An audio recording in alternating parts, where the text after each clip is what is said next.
Welcome to Sign for the Times. The Society for the Involvement of Good Neighbors, commonly known as SIGN, is a not-for-profit agency in Yorkton, Saskatchewan, Canada, that provides 24 social and community programs and services. Our mission is to provide leadership, programs, and services that assist, support, and empower children, adults, and families to achieve lifelong success, leading to strong and caring citizens and strong and caring communities. Our podcasts explore these programs. My name is Dick DeRyk.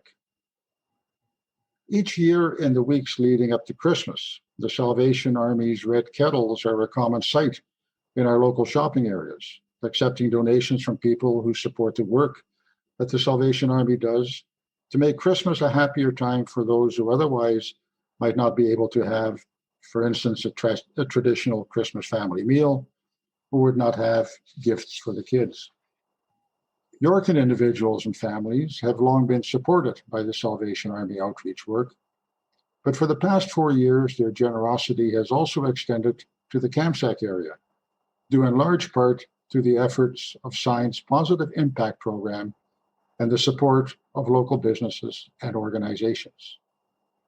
Today, we talk with Captain Mary Tim and Captain Sam Tim of the Salvation Army in Yorkton, with Justin Patelski, the General Manager of the Norquay Co-op, and with Candace Nelson, the SIGN Positive Impact social worker who works with people in Kamsack and Yorkton.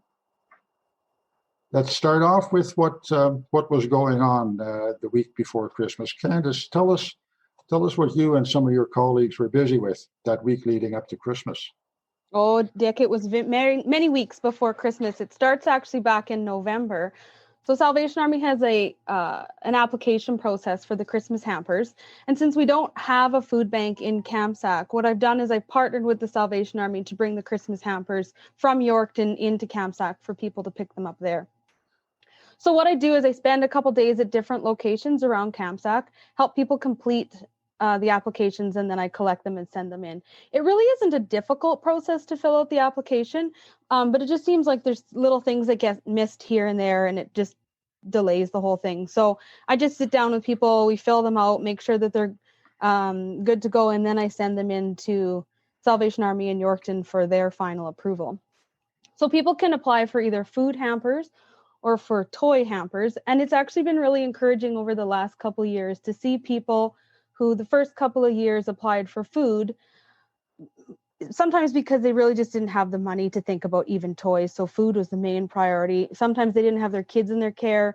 So then the years go on and now they're applying for toys because their kids are back in their care. They're better off financially. So they're able to purchase the food for Christmas dinner, and now they're able to get toys. So it's really encouraging. So 2017 was the first year of the partnership, and Salvation Army actually that year handed out vouchers for the Legacy Co-op Kamsack food store, which was actually quite easy for me to transport. And so it made it quite simple. And then the next year, they went to like physical hampers, boxes of food and turkeys, or basically it's a big garbage bag of toys. So the arrangement is that we send in the applications, and then I go to Yorkton, pick up the hampers, bring them to Kamsack, and then we deliver them the week before Christmas. So for all the folks that have applied in the Kamsack area. So 2018, the second year, I honestly had no idea really what it would take to get all the hampers to Kamsack, how many turkeys and boxes of food would fit into my vehicle, how many, bags of toys. So to be honest, in 2018, we were not prepared. We drove there. I had several vehicles that I had coordinated. We started loading up boxes, and, as the vehicles got loaded up and I looked at the leftover boxes and the leftover bags of toys, and I thought, oh, we are in trouble. So the second year we had 53 food hampers and 7 toy hampers. But we didn't have enough room to bring them. So luckily I had a colleague from New Beginnings here in Kamsack that offered a covered trailer, and we were able to fit everything in and deliver it later that afternoon. So every year, you do this and then you kind of think, okay, what went well, what didn't go well? And so learning from all of this, I was determined to not have that problem again. So I contacted Norquay Co-op and I said, could we use your delivery truck perhaps? So in 2019, we used the delivery truck to bring 73 food hampers and 15 toy hampers to Kamsack. And then 2020 rolled around, and with that, of course, all the uncertainty caused by COVID-19. Mm-hmm. So I think the theme of this year has been flexibility, which is really not. I would not have put that as my strong suit. I'm a planner. So, as November started rolling around, I was thinking, okay, are we going to do this again? How is this going to work? Usually what we do is that we would bring all the hampers, to Kamsack, and we would, have, like last year, let's say we had 73 food hampers. We pick them up in the morning, we bring them to my office, load up the boardroom, and then everybody comes through and picks them up. But I just knew that wasn't gonna fly. Yeah, not this year, right? No. And so then, and then you start to think, okay, is there going to be less hampers because people are staying in? Is there going to be more because there's an increase of a need? How are we going to get these hampers to people? How many hampers can we even transport on the Norquay Co-op truck? I've learned I'm not very good at spatial awareness. So I started, making plans, and there's so many questions with COVID. There's just so many questions and so few answers, and you make a plan and then you never really know what's going to happen. So I made several different plans and I kind of just hope for the best. So on December 17th of 2020, this year, the Norquay Co-op truck pulled up to the Salvation Army Food Bank in Yorkton, and they loaded up boxes and turkeys, and we headed to Kamsack. And this year we decided to deliver them. So we pulled into the Duck Mountain parking lot motel, which is right next door to the office building that I'm in. And it basically became like the drive-through loading zone for the vehicles, volunteers that I had coordinated, and then they would deliver the hampers. You needed some extra help in order to get these all delivered. I mean, you cover a fairly wide area, and you had a lot of hampers. Mm-hmm. So what I did is as the applications came in, then I started sorting them sort of in delivery areas. So then I had these delivery areas and I had maps, and I had all this, I don't know, it made sense in my mind. And then you kind of hope that it makes sense to everybody else that's delivering. So I actually had 5 different delivery teams. So I had Saskatchewan Health Authority, Kamsack Public Health Nurses.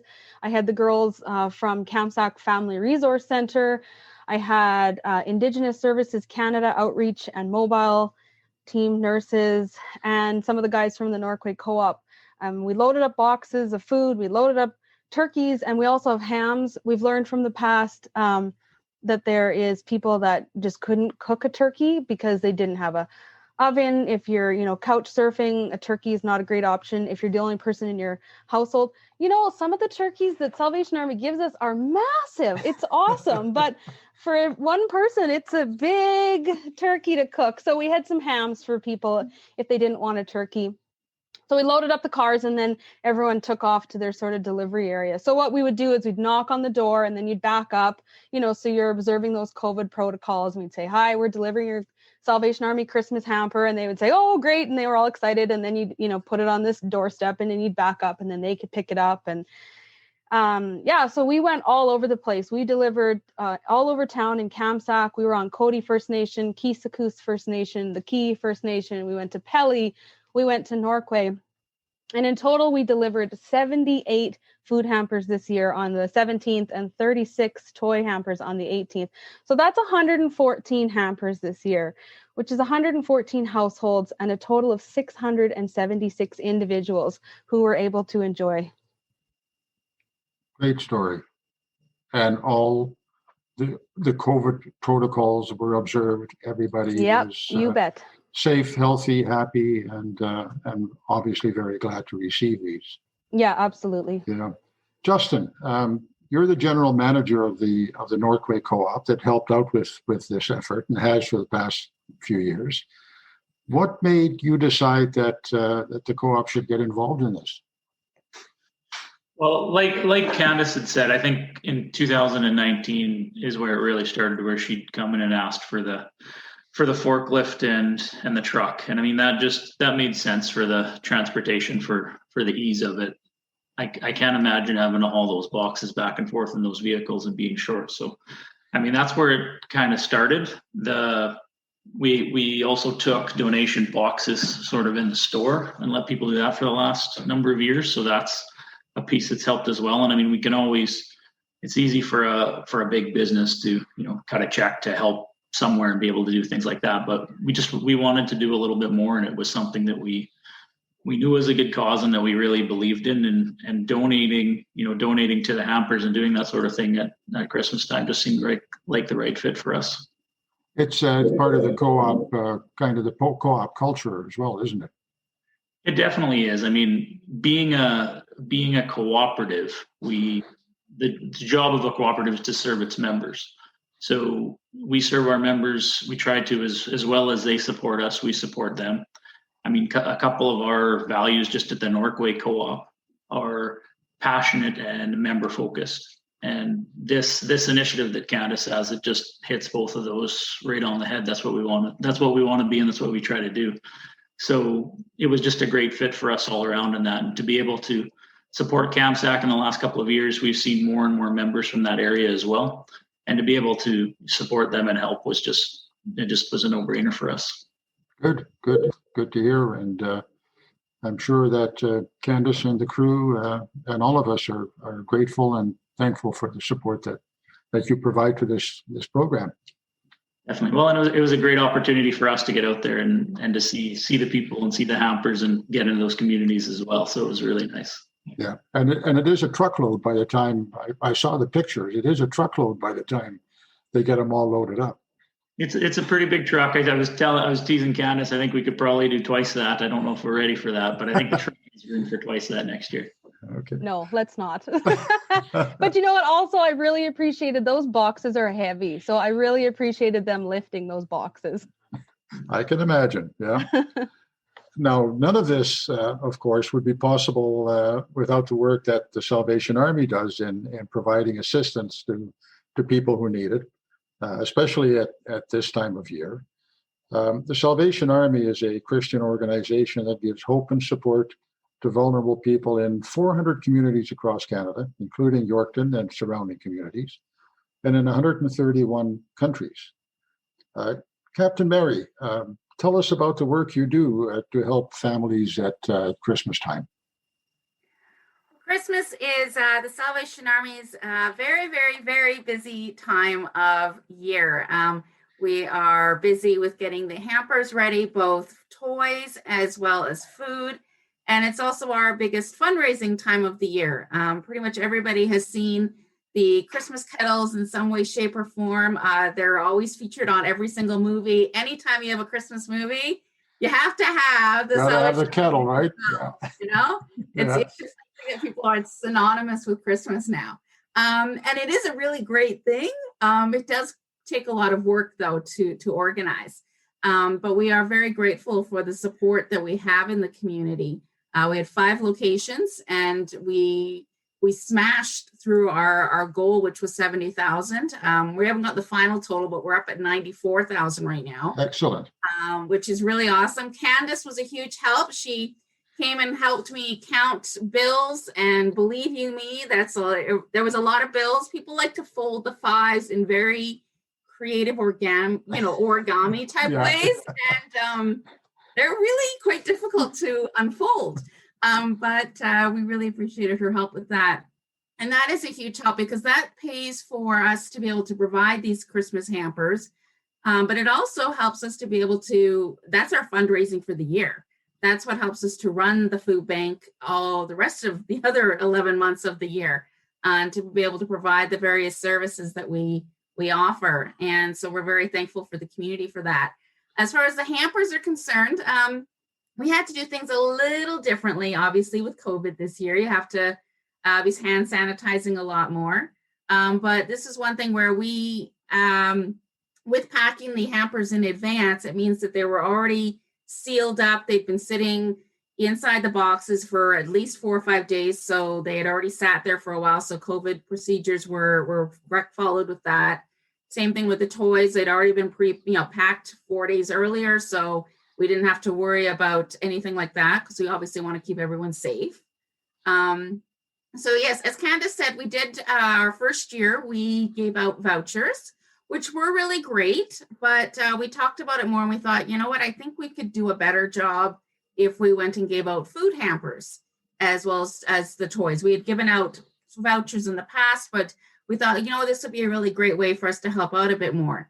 And we were so thankful. We contacted Jace Transport and they provided us with all those moving boxes, which, yes, you're right, Candace, they are a wee bit on the heavy side. Those cans are not light, but thankfully we were able to have those boxes to be able to put them in. And it makes it easy, especially with the co-op truck coming to pick things up because they can easily stack them. So it's not like a whole bunch of different sizes of boxes. So we have our family services worker, our food bank worker, and she actually brought in a bunch of people from her church and they just went crazy. Like they were a lean, mean packing machine. It was actually quite incredible to watch them as they went through and packed all of these hampers, because I think by the end, I can't remember the exact numbers because my head's still kind of spinning a bit from Christmas, but it was about 300 food hampers. And that's a lot of craft dinner boxes. That's a lot of canned veggies. And, but it's a huge help. We are so appreciative of the support. We get both financial support, obviously, through the Kettles, but also the donation of goods. Different places will have food boxes for donations, and we're very appreciative of that. Obviously, with the pandemic, with the COVID, it's changed things, and you are seeing people that maybe beforehand wouldn't have needed our assistance, but now are, because, well, it's just changed everything, and so families that maybe were able to somewhat just cope and keep their heads above water are now not able to. And so that's where, we'd love for, us not to be able to have that need, but, that we could just have all that need go away. But unfortunately, it's a reality. And so we're happy we're able to help out and partner with Sign to help out those in the Kamsack area. So the Christmas Hampers program, as you mentioned, is only part of what you do in order to provide food security for the community.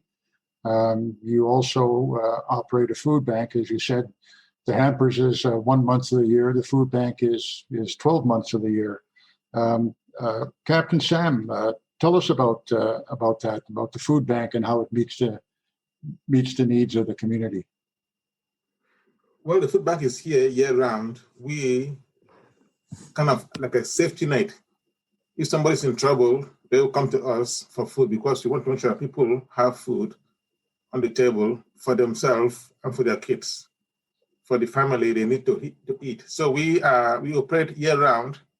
We operate Tuesdays to Thursday from 10 to 2 p.m. It's just drop in. You don't have to call ahead. Just drop in and we will help you, because we want people to have food. And we see people who are on low income, maybe they're on social assistance. We see what we call the working poor. Mm-hmm. They've got a job, but maybe they have part-time job. They don't have enough hours to make sure they have enough money. So we see working poor. We see those who maybe have been laid off or they're off on sick leave. So there's all kinds of need that we see at the food bank. And that's why we are there, to tell them that if you are in trouble, come to us and we will give you food and to last you for a while until you get back on your feet. You are located, you were for a while downtown, but you moved, I think, in the last year or so, right?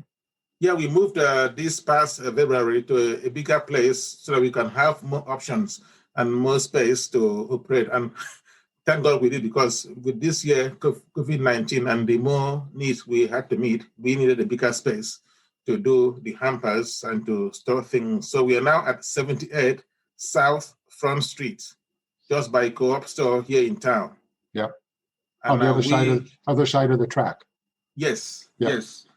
And so we are there year round for those in need to come to us for food supplies, and also we have things like sanitary products, like diapers for kids. We have shaving stuff. So not just food. If we have it, we put it out. People get it, and if you don't have it, well, we tell them we don't have it. So we are there to be like to help those in need, so they will not have to go hungry any time of the year. Candace, you're going to have the last word. As I'm listening to these stories, my eyes are getting a little humid. It's just, my husband says it's my compassion leaking out of my face, not crying. But I just want to acknowledge that this is really no small task, and that, Sign isn't a huge organization. And Positive Impact, my program is just a one-person program. It's just me and my big ideas. And there is absolutely no way that I would be able to do something like this on my own. Like, I'm so grateful for the many partners who support the work that I do and the work that all of Sign does throughout the whole year, not just for Christmas, but throughout the whole year. So here's hoping we have a happier new year. Happy New Year. Happy New Year. Happy New Year, everyone.